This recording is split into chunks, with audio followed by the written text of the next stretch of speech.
तन मन नीलो नील ड्रामा अगली किस्त, जिसमें आप देखेंगे कि हर कोई अपने मफाद के लिए बैठा है। मून का इस्तेमाल करके इस सियासतदान मलक ने बाऊ कैसर को अपने हलके से हटवा लिया। इनसे इंसाफ जाए भाड़ में, अपनी जीत होनी चाहिए बस।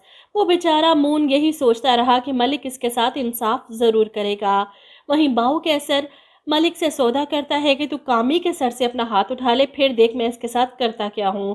कामी से बदला लेने का मौका इसे मिल चुका है। जो पैर पकड़कर इसने माफी मंगवाई थी ना लोगों के सामने, इसका बदला वो इतने आराम से नहीं लेगा, बर्बाद कर देगा, तड़पा तड़पा कर मारेगा कामी को। और वहीं कामी, जिसे लगता है कि इतना सब कुछ करने के बावजूद भी वो सुकून से आराम से राबी से शादी करके अपने घर में अपनी बाकी की जिंदगी गुजारेगा। और जब राबी इसे साफ लफ्जों में बता देती है कि अब्बा जी ने फैसला मेरे हाथ में दे दिया, अब मैं चाहे जो मर्जी करूं, वहीं सोनू को फोन करती है जो इसे लेने आता है। इसे देखकर मुस्कुरा देती है। अब्बा से इसके बारे में बात तो कर ली है।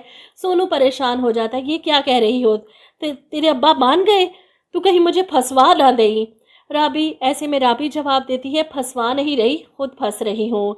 इधर कामी तो जले पैर की बिल्ली की तरह अपने बाप से शिकवे करता है। राबी का इंतखाब वही लड़का होगा और इसी बात पर वो अपने बाप को चचा के खिलाफ भड़काने की कोशिश करता है कि जिस भाई के पीछे से सारी जिंदगी मुझे आंखें दिखाते रहे हो, उसी भाई ने आज अपना रंग दिखा दिया।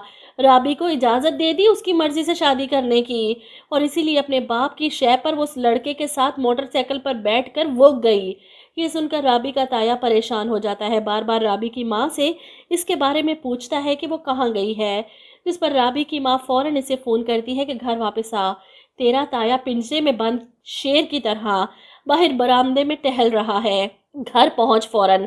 जिस पर राबी कहती है, थोड़ी देर तक आती हूँ।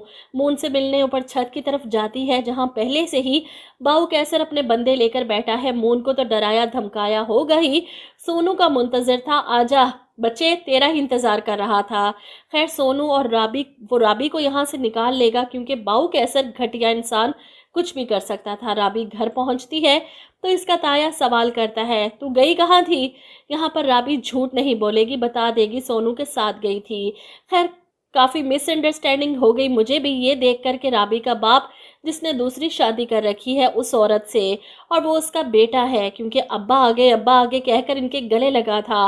और जिस तरह वो सामान देकर गए थे कि अपनी माँ को दे देना, और फिर जिस तरह इन्होंने शॉल दी थी, गर्म कपड़े, ये सब देखकर किसी को भी यही लगेगा कि बीवी है, दूसरी शादी कर रखी है इन्होंने। लेकिन आज की किस्त में जिस तरह वो बताती है कि भाई है मेरे और खर्चा उठाते हैं महीने का, ये देखकर मुझे हैरत हुई कि अब सोनू की माँ के साथ क्या चक्कर है इनका, वो भी खुल जाना चाहिए। क्योंकि जिस तरह बौखला कर वो वहाँ से निकले थे, कुछ लग रहा है कि कुछ गलत किया होगा।